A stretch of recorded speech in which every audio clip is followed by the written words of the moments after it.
चलिए अब हम लोग देखेंगे मेथड्स ऑफ चार्जिंग। सबसे पहले एक एक्सपेरिमेंट करते हैं। रैंडमली एक कॉम्ब लेते हैं और उसके पेपर पीसेस के पास ले जाते हैं। क्या अट्रैक्शन होगा? नहीं होगा। इसके बाद इस कॉम्ब से अपने हेयर्स को कॉम्ब करके वापस चले जाते हैं पेपर पीसेस के पास, तो इस टाइम अट्रैक्ट होगा पेपर पीसेस। तो ऐसा क्या हुआ जब हमने अपने हेयर्स को कॉम्ब किया? एक्चुअली जब हमने अपने ड्राई हेयर्स को कॉम्ब किया तो ड्राई हेयर्स से कुछ इलेक्ट्रॉन कॉम्ब में चले गए और ये कॉम्ब कैसा हो गया? Negatively charge. निगेटिवली चार्ज हो गया कॉम्ब। क्यों? क्योंकि हमने अपने ड्राई हेयर्स को कॉम्ब किया, रब हुए ये कॉम्ब ड्राई हेयर्स के साथ और इसलिए इस कॉम्ब में आया नेगेटिव चार्ज। अब कॉम्ब हो गया चार्ज बॉडी और पेपर पीसेस क्या है? न्यूट्रल। तो चार्ज बॉडी न्यूट्रल बॉडी को अट्रैक्ट कर सकता है, तो ये क्या होगा? अब पेपर पीसेस इस कॉम्ब पे अट्रैक्ट होंगे और ये जो मेथड हुआ जिससे चार्ज हुआ कॉम्ब, ये है चार्जिंग बाय फ्रिक्शन। तो पहला मेथड है by friction.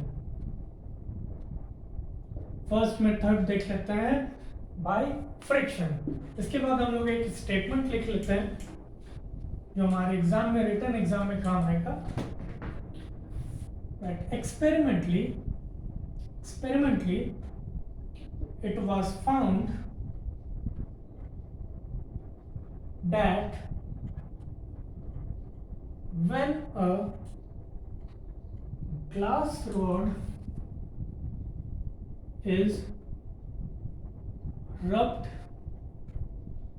against silk, then glass rod loses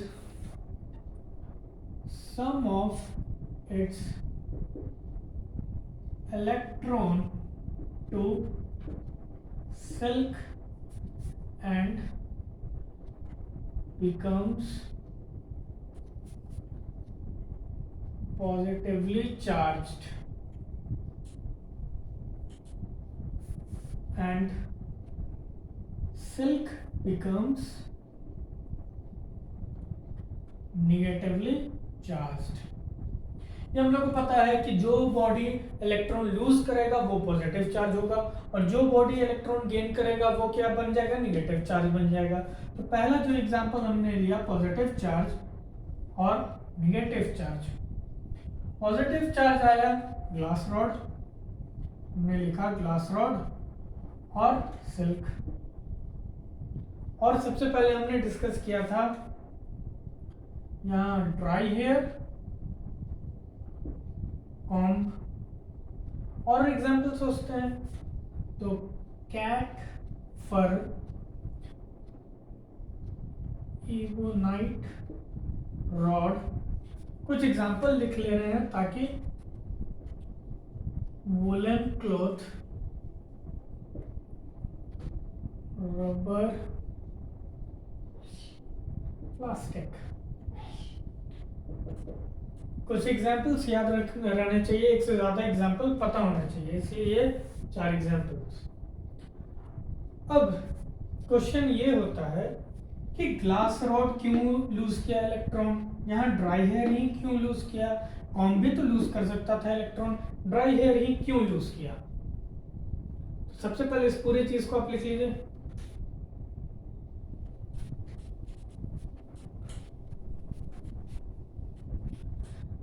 इसके बाद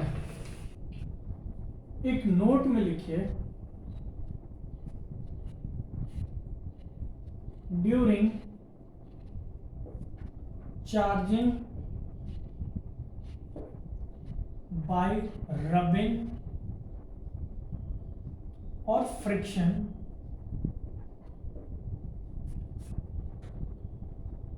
the material which has lower work function will lose electron and material having greater work function will gain electron। तो ये जो first column जो है, इन्होंने इलेक्ट्रॉन लूज किया है। ये सारे मटेरियल क्या किए हैं? इलेक्ट्रॉन लूज किए, मतलब इनका वर्क फंक्शन क्या है? लो है, तो लो वर्क फंक्शन। और ये जो इलेक्ट्रॉन गेन किए हैं उनका वर्क फंक्शन ज्यादा है। अब वर्क फंक्शन क्या होता है? तो वर्क फंक्शन वो एनर्जी होता है जो इलेक्ट्रॉन को चाहिए मटेरियल के सरफेस से स्किप करने के लिए। जैसे जो इलेक्ट्रॉन ग्लास रॉड के सरफेस पे हैं, उन्हें कितना एनर्जी दिया जाए कि वो ग्लास रॉड से स्किप कर जाए, उस एनर्जी को कहते हैं वर्क फंक्शन। जाहिर सा बात है, जिसका वर्क फंक्शन कम होगा, जिस इलेक्ट्रॉन को कम एनर्जी चाहिए होगा, वो पहले स्किप करेगा। इसलिए जो इलेक्ट्रॉन इधर हैं जिनमें पॉजिटिव चार्ज आया है, इनका एनर्जी कम चाहिए था इलेक्ट्रॉन को बाहर निकलने के लिए, इसलिए यहाँ से इलेक्ट्रॉन्स निकले और इधर चले गए। और एग्जांपल एक देखते हैं। आप लोगों ने थंडरिंग, लाइटनिंग वगैरह देखा होगा क्लाउड्स में। तो क्लाउड्स में होता क्या है, क्यों थंडरिंग होता है? मान लेते हैं कोई एक क्लाउड लेते हैं, इधर जा रहा है बी से। क्लाउड में आसपास के एयर और एटमॉस्फेयर के कारण क्या होता है? चार्जिंग बाय फ्रिक्शन होता है, और इस क्लाउड में चार्ज आ जाता है। और फिर ये रहा नेगेटिव चार्ज। और हमें ये पता है कि नेगेटिवली चार्ज अगर कोई बॉडी होता है तो उसका मास इंक्रीज हो जाता है, क्योंकि इलेक्ट्रॉन आ रहा है इसलिए नेगेटिव चार्ज हुआ। इलेक्ट्रॉन आ रहा है तो इलेक्ट्रॉन के पास मास भी है, तो नेगेटिव चार्ज का मास क्या होगा? ज्यादा होगा। तो नेगेटिव चार्ज नीचे रहे और पॉजिटिव चार्ज कहाँ चले गए? ऊपर चले गए। अब बताइए, जब ये बहुत ज्यादा चार्ज हो जाता है तो यहाँ पर थंडरिंग होता है। ये दोनों एक दूसरे को क्या कहते हैं? न्यूट्रलाइज करते हैं, जिसके कारण थंडरिंग होता है। एक रीजन ये हुआ। फिर अगर दूसरे क्लाउड्स के साथ अगर चार्ज ट्रांसफर होगा तो भी थंडरिंग होगा। अगर ये चार्ज बहुत ज्यादा डिपॉजिट हो जाता है तो इसका पोटेंशियल बहुत इंक्रीज कर जाता है। जब बहुत ज्यादा पोटेंशियल हो जाएगा तो ये सारे चार्ज क्या होंगे? ग्राउंड में चले जाएंगे। ये है जब चार्ज क्लाउड से ग्राउंड में आ गए। इस टाइम जो लाइटनिंग होता है वो क्लाउड से लेकर ग्राउंड तक होता है, और इसी को हम लोग अपने लोकल लैंग्वेज में बोलते हैं कि बिजली गिरा। तो बिजली एक्चुअली गिरा नहीं, वो जो थंडरिंग है, जो लाइटनिंग है, वो क्लाउड से लेके ग्राउंड की तरफ डायरेक्टेड था। सारे चार्जेस क्लाउड से ग्राउंड आ गए, इसलिए हम लोग लोकल लैंग्वेज में उसको ऐसे एड्रेस कर देते हैं कि बिजली गिरा। एक्चुअली ये होता है। अब जो सेकेंड मेथड ऑफ चार्जिंग है, charging by conduction. Second by conduction. Conduction जो चार्जिंग बाय कंडक्शन सिर्फ कंडक्टर्स में हो सकता है। चार्जिंग बाय फ्रिक्शन इंसुलेटर में होता है। दो में से कोई एक ऑब्जेक्ट इंसुलेटर होना चाहिए, और कंडक्शन के लिए दोनों क्या होना चाहिए? कंडक्टर्स होने चाहिए। तो इसमें स्टेटमेंट लिखे, when a charged body is brought in contact with other charged or neutral body, then charge कौन सा चार्ज, पॉजिटिव कि नेगेटिव? तो पॉजिटिव लेते हैं। Positive charge will move from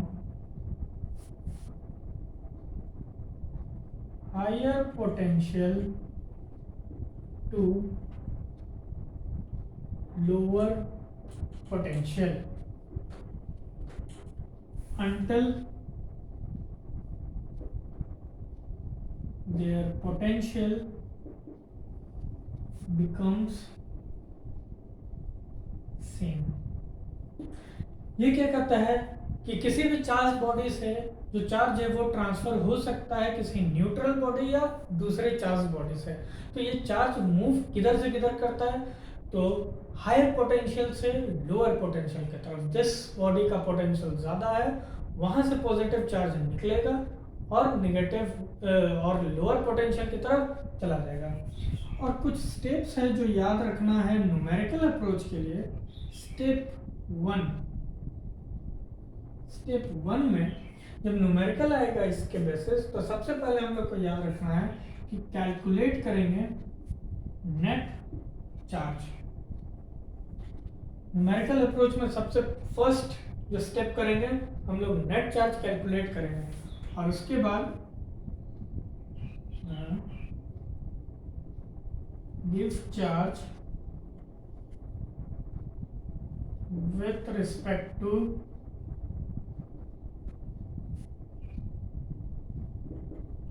bodies capacity. सबसे पहले हम लोग बॉडीज का नेट चार्ज निकाल लेंगे, उसके बाद बॉडी के कैपेसिटी के हिसाब से उस अकॉर्डिंग से हम लोग चार्ज डिस्ट्रीब्यूट करेंगे 2, 3 या 4 बॉडीज के बीच। एक न्यूमेरिकल देख लेते हैं, छोटा सा एग्जांपल। यही स्टेप फॉलो करेंगे। मान लेते हैं कोई ए ऑब्जेक्ट है, ऑब्जेक्ट ए जिसका रेडियस है r, एक ऑब्जेक्ट है बी और इसका रेडियस है 2r। इस बॉडी पे चार्ज है 35 कूलम प्लस 35 कूलम और बी बॉडी पे चार्ज है -5 कूलम। अब क्या किया कि इनिशियली स्विच ओपन था, इसके बाद हमने एक स्विच क्लोज कर दिया। स्विच जब क्लोज किया तो दोनों कांटेक्ट में आ गए। जब कांटेक्ट में आ गए तो चार्ज फ्लो करेगा इन दोनों के बीच। किधर से किधर फ्लो करेगा? हाई पोटेंशियल से लो पोटेंशियल की तरफ। ठीक है, अब जो स्टेप किए थे, जो लिखे थे, वो करते हैं। तो पहला स्टेप क्या था? नेट चार्ज निकालने का। ए और बी दोनों का नेट चार्ज क्या होगा? Net charge is equal to +35 -5 equals to 30 coulomb plus 30 coulomb में नेट चार्ज। अब कैसे ए और बी में डिवाइड होगा? तो उनके कैपेसिटी के अकॉर्डिंग डिवाइड करेंगे। और ये स्फीयर है तो हम लोग इसमें रेडियस के अकॉर्डिंग या रेडियस के रेशियो में चार्ज डिस्ट्रीब्यूट करेंगे। अभी क्योंकि हमने पोटेंशियल पढ़ा नहीं है, इसलिए छोटा सा मेथड याद रखेंगे कि अगर स्फेरिकल बॉडी आएगा तो हम लोग उनके रेडियस के रेशियो में चार्ज उनको डिस्ट्रीब्यूट कर देंगे। तो पहला ए के लिए जो चार्ज कितना आएगा? रेडियस का रेशियो निकालना है तो नीचे r + 2r नेट, और इस ए का रेडियस है r into net charge 30। Solve करके क्या आएगा? r कैंसिल, r कैंसिल, तो 1/3 इंटू 30 मतलब पॉजिटिव ऑफ 10 कूलम। ए पे अब कितना आएगा? ए पे लास्ट में कंडक्शन के बाद ए पे फाइनली +10 कूलम होगा। तो फाइनल चार्ज कितना होगा? ए पे +10 कूलम। बी पे कितना होगा? Charge on B 2r divided by r + 2r, ratio है रेडियस का, into net charge 30। r cancel out हो गया, 2/3, ये कितना आएगा? +20 कूलम। तो फाइनल में बी पे कितना चार्ज आया? +20 कूलम। यही है इनके रेडियस के अकॉर्डिंग या रेडियस के रेशियो में चार्ज डिस्ट्रीब्यूशन। जब ए पे +10 कूलम आएगा तब, और बी पे जब फाइनल प्लस 20 कूलम आएगा, तब इन दोनों का पोटेंशियल सेम होगा। ये हम लोग पोटेंशियल जब आगे पढ़ेंगे तो और भी क्लियर होगा, बट फॉर टाइम बिंग हम लोग इस रेशियो को याद रखते हैं कि हम अगर स्फेरिकल बॉडी होगा तो हम उनके रेडियस के रेशियो में चार्ज डिस्ट्रीब्यूट कर देंगे।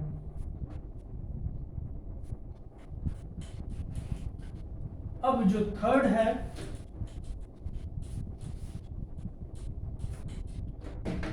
Charging by induction. Third method है बाय इंडक्शन। इंडक्शन में बॉडी के बीच कोई कांटेक्ट नहीं होता है, बिना किसी फिजिकल कांटेक्ट के ही बॉडी में चार्ज आता है। सबसे पहले देख लेते हैं, बॉडी है ए और इस पर चार्ज था Q0, पॉजिटिव मान लेते हैं, और इसके पास एक न्यूट्रल बॉडी लाइन B एक न्यूट्रल बॉडी था जिसको A के पास लाए। A में पॉजिटिव चार्ज है, B न्यूट्रल बॉडी है। न्यूट्रल बॉडी का मतलब इक्वल पॉजिटिव और निगेटिव चार्ज। ऐसा तो न्यूट्रल बॉडी में नहीं होता कि चार्ज हो ही नहीं, बिना इलेक्ट्रॉन और प्रोटॉन के तो बॉडी बनता ही नहीं है। तो B में क्या होगा, इक्वल निगेटिव चार्ज और equal positive charge. A positive charge है तो B के पॉजिटिव चार्ज को A क्या किया, रिपेल करेगा, और निगेटिव चार्ज को अट्रैक्ट करेगा। इसके बाद ये रहा AQ0 plus plus plus plus plus plus charge, B आया, एक तरफ इसका निगेटिव चार्ज और एक तरफ पॉजिटिव चार्ज। निगेटिव मान लेते हैं माइनस Q डैश है और पॉजिटिव है प्लस Q डैश। इसके बाद इस साइड को ग्राउंड कर देते हैं। ग्राउंड जब कर देंगे बी बॉडी के राइट साइड वाले सरफेस को, तो जो भी पॉजिटिव चार्ज हैं ये गायब हो जाएंगे, क्योंकि ग्राउंड से इलेक्ट्रॉन्स आएंगे। इलेक्ट्रॉन्स आकर के इस पॉजिटिव चार्ज को न्यूट्रलाइज कर देंगे। तो उसके बाद केस क्या बनेगा, ये रहा A positive positive positive, net charge है इस पे Q0, और ये रहा B जिस पर अर्थिंग किया हुआ है, और सिर्फ माइनस चार्ज बचेगा क्योंकि अर्थिंग से इलेक्ट्रॉन्स आके इस साइड के पॉजिटिव चार्ज को न्यूट्रलाइज कर दिए। अब हम लोगों ने अर्थिंग हटा दिया और A को भी दूर कर दिया, तो लास्ट में B के पास निगेटिव चार्ज आएगा, और वो निगेटिव चार्ज है माइनस Q डैश। किसी बॉडी को अगर निगेटिव चार्ज करना हो तो पॉजिटिव चार्ज लाते हैं पास में, अगर किसी बॉडी को पॉजिटिवली चार्ज करना हो तो A पे हम लोग निगेटिव चार्ज लेते हैं। अब वो केस देखते हैं, अगर A पर निगेटिव चार्ज होता, ये पूरा निगेटिव चार्ज, तो ये निगेटिव चार्ज रिपेल होता और पॉजिटिव चार्ज अट्रैक्ट होता। पॉजिटिव चार्ज इधर आता और इस साइड निगेटिव चार्ज आता। जब इधर निगेटिव आता, ग्राउंड करते हैं तो इलेक्ट्रॉन सारा ग्राउंड में चला जाता। यहाँ निगेटिव है, यहाँ पॉजिटिव बचता, और एंड में ये पॉजिटिव रहता। अगर पॉजिटिव चार्ज है, अर्थिंग करेंगे तो इलेक्ट्रॉन आकर के इसको न्यूट्रलाइज कर देगा। अगर इधर निगेटिव चार्ज हो और उस केस में ग्राउंड करेंगे, अर्थिंग करेंगे, तो ये निगेटिव चार्ज मतलब इलेक्ट्रॉन अर्थ में चले जाएंगे। ये डिफरेंस। अब ये जो रिलेशन इनिशियली हम लोग A पे चार्ज लिए थे Q0, और फाइनल केस में B पे चार्ज बचा Q डैश मैग्नीट्यूड। सिर्फ मैग्नीट्यूड का अगर बात करें तो A पे मैग्नीट्यूड लिए थे Q0 और B का मैग्नीट्यूड है Q डैश। तो इसका रिलेशन होता है Q dash equals to Q0 1 - 1 by epsilon r। ये है रिलेशन जो बताएगा कि B पर कितना चार्ज होगा, ये मटेरियल पे डिपेंड करता है। अब इसको अच्छे से समझते हैं इस इक्वेशन को।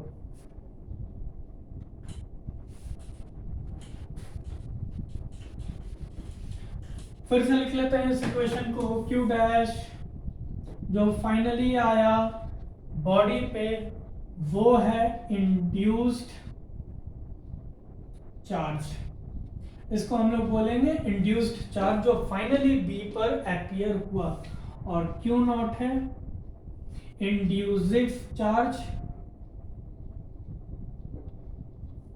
और मेन चार्ज।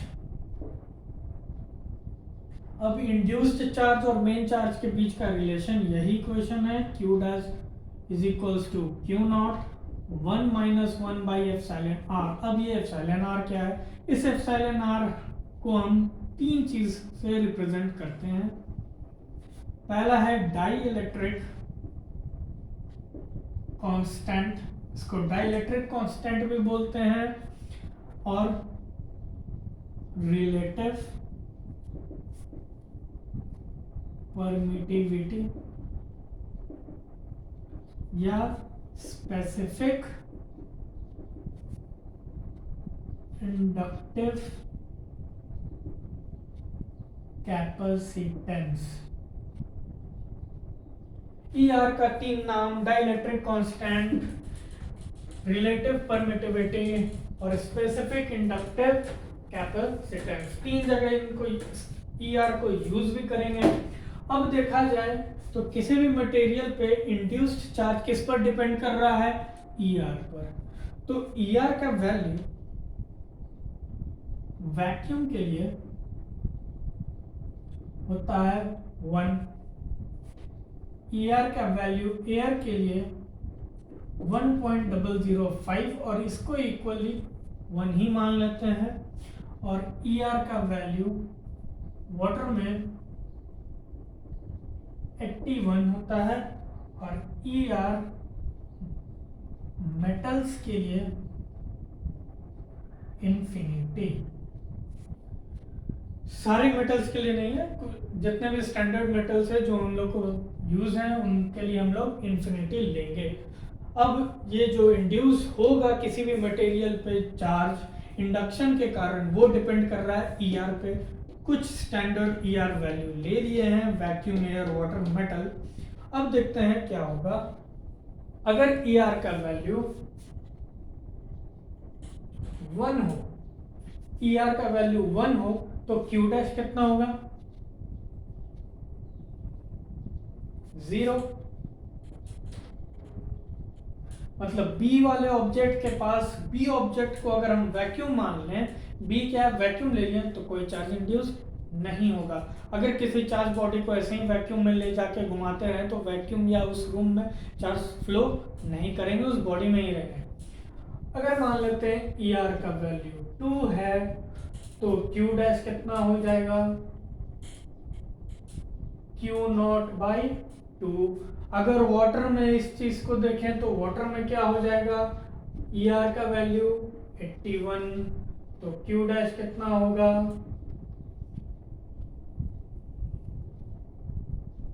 आप लोग खुद से निकाल लीजिए। Q डैश यहाँ 81 माइनस 80 तो 80 upon 81।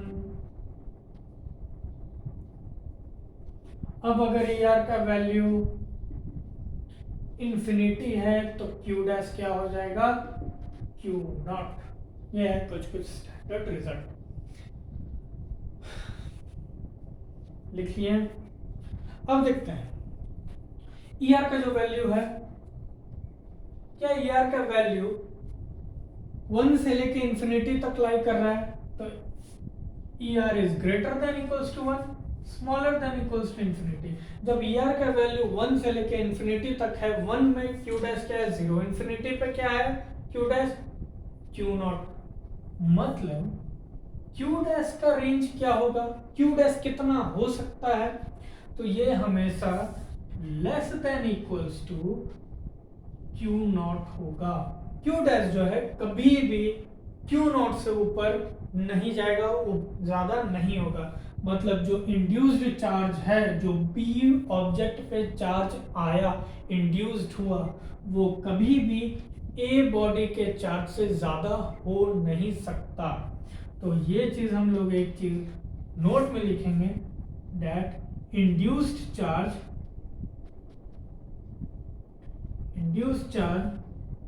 will never be greater than main charge. Main charge से ज्यादा इंड्यूस्ड चार्ज नहीं होगा। मतलब ऑब्जेक्ट बी पे जो इंड्यूस्ड हुआ था चार्ज, वो ए से ज्यादा नहीं होगा। क्यों नहीं होगा? क्योंकि ई आर का वैल्यू 1 से इंफिनिटी हो सकता है, इसके अलावा हो नहीं सकता। तो यहाँ देख लिया हम लोग, रेंज रख लिया 1 से लेके इंफिनिटी, क्यू डैश आया 0 से क्यू नॉट, इसलिए क्यू डैश क्या होगा? हमेशा स्मॉलर देन क्यू डैश।